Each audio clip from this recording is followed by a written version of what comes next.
Hey there, I'm Lindsay Dreyer, and this is the Happy Agent Co. podcast, the real estate podcast for real estate agents and team leads who want to build a business that actually feels good. I've been in real estate for over 20 years, and I created this show because I was tired of the same old one-size-fits-all advice.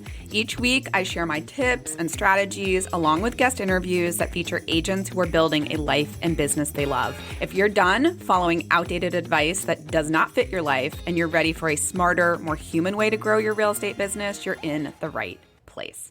Hello, friends. I am so excited to dive into this episode, continuing our closing out 2025 season. We are going to talk today about how to attract more of the clients you loved in 2025. This is about aligned clients only vibes. Now, this is so important because some of your clients in 2025 were absolute gems, people you would bend over backwards for, and others, let's just say that you survived them, barely. So here's my question. What if 2026 was the year that you only worked with the clients that you loved? And I know for some of you that is a privilege, but having that intention and putting that out can be very powerful. And that is what we are talking about today. We are going to walk through a full aligned client audit so you can attract more of the right people, repel the wrong ones, and build a business that actually supports your energy, your boundaries, and ultimately your bottom line. So why does a client alignment matter so much? I'm going to tell you aligned clients change everything. So let's run through it. When you are working with the right people, you are happier, you are more profitable, you are more referred, which is honestly one of the biggest reasons. You're also more confident and you just feel more supported by your client. Like you feel like you are on the same team, which honestly, don't we all just want to be on the same team together, like getting them to closing?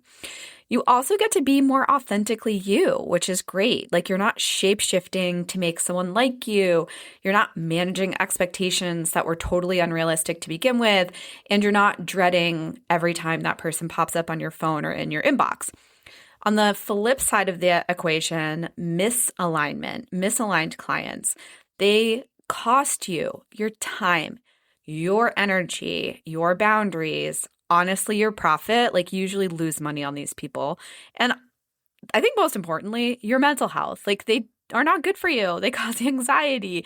They cause depression. Like they make you doubt yourself. So I hope that in 2026, you are choosing alignment over obligation because we are done taking on any warm body with a pre-approval and a pulse. And I know, like you are here to close deals, but you are also here to build a business that fits you and how you want to operate. So the first step is we need to spot who your aligned clients are. Like, what are the patterns? So we need to get clear on who lit you up this year. So I want you to pull out your client list. Write down all the names if you don't have it handy, but circle your absolute favorite people to work with. And if you don't have a ton of clients in 2025, go back to 2024 and 2023. This is about spotting patterns. So I want you to ask yourself, for those circled clients who you absolutely loved, what made them amazing?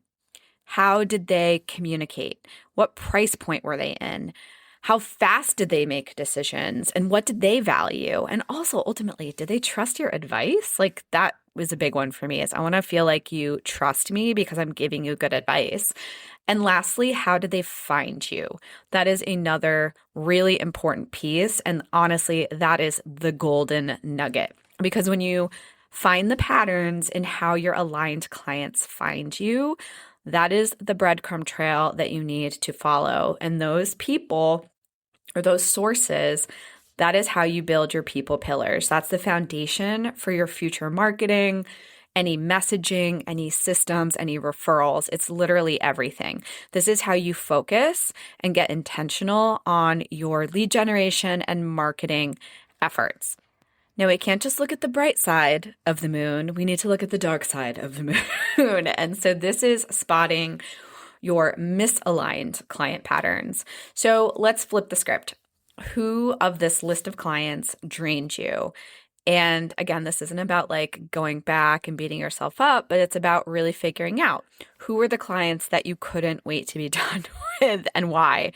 Where did they come from? Was there a common thread there? Was there a particular referral person who is sending all these people your way?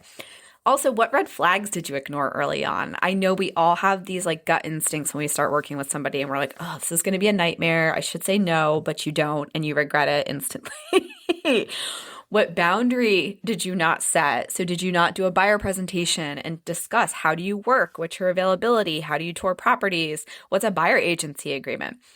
And how do you prevent this next year, which we will get into in the last step, but thinking about it like, ooh, what mistake did I make with this person?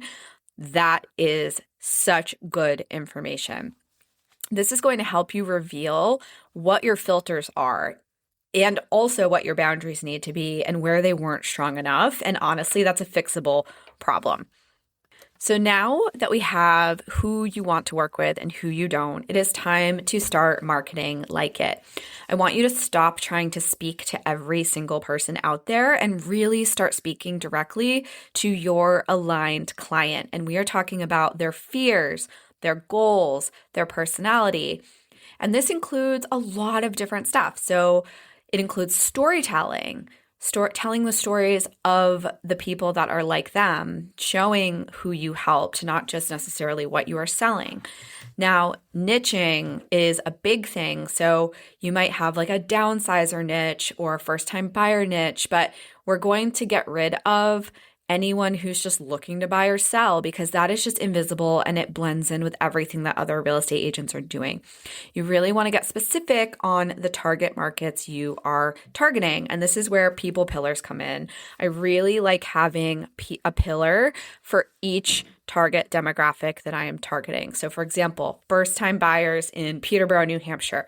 I want to really hone in on marketing to those people. And then I'm going to come up with my strategies on how I am going to hit that.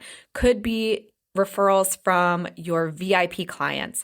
You are going to get super specific on how you are going to build relationships, stay in front of these people, and ultimately, hopefully get repeat business or referrals from them. So niching down and coming up with what those people pillars are is super crucial. And honestly, you just develop those people pillars from the research that you do on which clients you loved working with. Now, clients love hearing about stories like themselves. So I mentioned storytelling, but using specific client examples and case studies can also be really powerful. I like to call case studies success stories, but you can put those on anything. Oh my gosh, they're so repurposable. You can use them for blogs, you can use them for email, social, postcards. Like, don't reinvent the wheel. If you're creating a piece of content, make sure that you are repurposing. Repurposing is so powerful. The other piece is lifestyle content. Maybe you realize everyone's moving to your particular area for schools or for access to the outdoors. Really leaning into what type of lifestyle your ideal client is attracted to is a really awesome strategy for any marketing you're doing. So this is aligned clients, like they want to live like you do. So putting out that you're living that type of life can be really magnetic. And it doesn't matter what channels you're using, you're just getting the message out there to those people. Again, this could be social media, this can be direct mail, this can be email, this can be in person. It doesn't matter what the medium is. It is all about a marketing campaign. It is about targeting a specific demographic, your ideal clients, and it does not matter what you use. It's that you are getting yourself and your message in front of them. Now, I could probably do an entire episode, and I probably will at one point, on developing your people pillars. But I am sure you are smart enough to put one of your pillars on the top of a page, let's just say downsizers, and come up with 5 specific strategies or tactics that you are going to use to stay in front of these people consistently in 2026. That is as simple as it is. It could be I'm sending a monthly farm postcard. I am hosting workshops. Whatever you want to do, it is up to you. Whatever you think is going to be the most fun, whatever you think you are actually going to execute, that is the most important, because doing something is better than doing nothing. So we have figured out who our aligned clients are. We have figured out who our misaligned clients are. We have talked about marketing directly to your aligned clients through targeted people pillars with tactics. Now, what is the filter? How do we prevent unaligned, misaligned clients from getting into your ecosystem? This is where we build our intake system. So I want to give you something tactical that you can use when you get a call that says, hey, interested in working with you, because we're going to be attracting people, right? And we just need to make sure that we have a filter that we can really put people through to make sure that they are going to be in alignment. So I want you to take a look at your misaligned client list from earlier. And I want you to start asking your question, what did I miss or ignore early on when I started working with this person? Was it that they showed up late to everything? Were they disorganized? Did they not respect my boundaries? Whatever it is, what did you miss or ignore? And what question or observation could have revealed that before you went too far down the road with them? And then also potentially what system or what boundary could have prevented you from taking them on as a client. And we're going to turn those red flags into filters. This isn't just a gut check. This is actually going to be baked into your process. So I want you to create, and this is step 2, a values-based intake form. And this is every buyer, every seller completes this before you work together. I want you to keep it super simple, but you can ask things like, and this, you're not going to give them a form. This is part of your interview, but it's what's your ideal timeline?